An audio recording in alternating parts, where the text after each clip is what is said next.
Why is Amy Pond such a popular Doctor Who companion? Amy Pond is one of the longest-serving and popular Doctor Who companions of all time. What is it about her character that resonates with fans?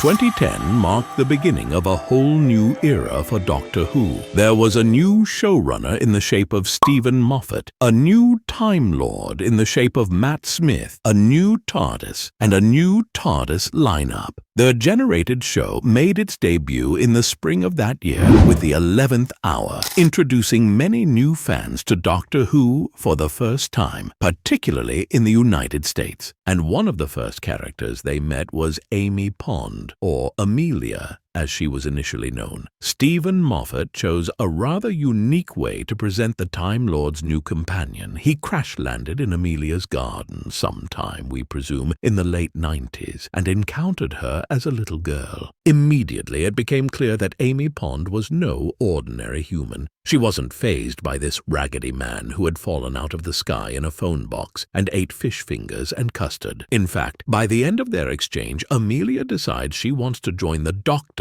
on his adventures in time and space, and rushes off to pack a suitcase while the Doctor goes to repair the TARDIS engines. Unfortunately, the TARDIS is in a bad shape, and by the time the Doctor has parked her properly, some 12 years have passed. Amelia still lives in the same house, but she has grown up and no longer goes by the name Amelia. She is Amy Pond the Kissogram, which ostensibly means that she turns up at parties in fancy dress costumes and kisses the lucky celebrants. She is no longer the innocent little girl the Doctor knew. She is feisty and somewhat bitter at having been abandoned. In fact, when she first encounters the Doctor, she knocks him out and handcuffs him to a radiator. Undoubtedly, Amy Pond's fieriness played a large part in her popularity as a Doctor Who companion, coupled with her blunt, no-nonsense Scottish tones. But Amy Pond also carried huge appeal from a story perspective. There was a great mystery surrounding her character, a mystery which only grew as the series progressed. One of these mysteries centered around her home. Why did Amy Pond live in such a large house with so many empty rooms? Where was her family? Why was she so vague when questioned about them? The mysteries surrounding Amy Pond continued to pile up throughout the 11th Doctor's era. Whilst the reasons behind her absentee family were explained by the end of Series 5, by the time Series 6 rocked around, there were even more puzzles emerging. Amy was having visions of an eye-patched woman who kept appearing and disappearing in random places. Amy thought she was pregnant, but when the Doctor scanned her, the results were inconclusive. It seemed she was pregnant and not pregnant at the same time. All of this culminated in one of the best cliffhangers of the modern era of Doctor Who at the end of The Almost People, where, on returning to the TARDIS, the Doctor declared, No, you haven't been here for a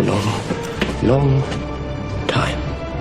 He sonicked her, and she melted away. Amy Pond wasn't real. She was a duplicate, and the real Amy Pond was a prisoner somewhere in deep space, held captive by the enigmatic eye-patched woman who was later revealed to be Madame Kavarian. And if you weren't confused by this point, you soon would be, as Stephen Moffat was about to bring together all of the plot threads he had been weaving since the David Tennant era, all of them converging on Amy Pond. For the Series 6 mid-season finale, he promised a game-changing cliffhanger, and fans certainly got one when it was revealed that Amy Pond was the mother of the Doctor's time-traveling friend and occasional lover, River Song, whose real name was Melody Pond. Amy had been kidnapped by Kavarian and the Silence and used as bait in a trap they'd laid out for him. River Song was part of this trap, and it transpired that she had been brainwashed by the Silence into thinking that the Doctor was her sworn enemy, and her sole purpose in life was to destroy him. Are you keeping up? It would, however, be disingenuous to say that all of Amy Pond's appeal was down to her enigma. Certainly, these plot mysteries helped to keep viewers invested, but it was her chemistry with the series regulars that really made her entertaining to watch. The most important of these had to be with her husband, Rory, played by Arthur Darvill. He and Amy formed something of a comedy double act. Rory was bumbling and awkward, and the perfect foil for Amy's no-nonsense persona. At the same time, it was clear that these two characters really loved each other, and it was this love that culminated in a heartbreaking departure for the pair in 2012's The Angels Take Manhattan. Rory was zapped by a weeping angel and sent back in time, leaving Amy staring at his gravestone, which stated that he had died an old man at the age of 82. Amy refused to accept this and knew that the only way she would be reunited with her husband was if she too was sent back in time. The doctor pleaded with her not to go, as he would never be able to see her again,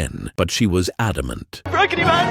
She said, teary-eyed. Goodbye! And then she was gone. Now, we might need a bigger blog post to explain why, exactly, the doctor was unable to see her again. But the point is, Amy Pond was gone after nearly 3 years of TARDIS travels. It was certainly an emotional departure, and one that left an indelible mark in the minds of fans. Certainly, there had never been a departure like it, and there had never really been a companion like Amy Pond either. Even today, she is remembered in a way that no other companion from New Who is. Fans still tuck into fish fingers and custard at conventions and themed cafes, and the phrases Come on, Pond. and bow ties are cool, both of which are connected to Amy, are quoted regularly. What do you love most about Amy Pond? And which is your favorite Amy Pond moment? Let us know in the comments below.